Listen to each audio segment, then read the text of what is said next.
Hello viewers and welcome to my channel, Review Information. In this video I will show you how to download stay-at-home sticker in Viber. Subscribe to my channel and hit the bell icon to get notified any updates. Viber has introduced the new sticker, Stay at Home. To download this, open the Viber application. Now, tap on the three horizontal lines from the bottom right corner. From this page, tap on Sticker Market.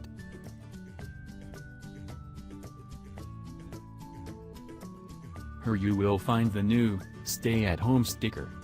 Tap on it. Now tap on Free Download.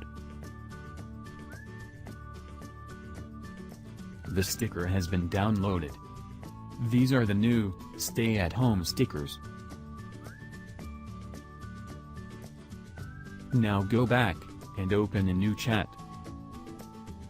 Now tap on the sticker icon and send any stay-at-home sticker.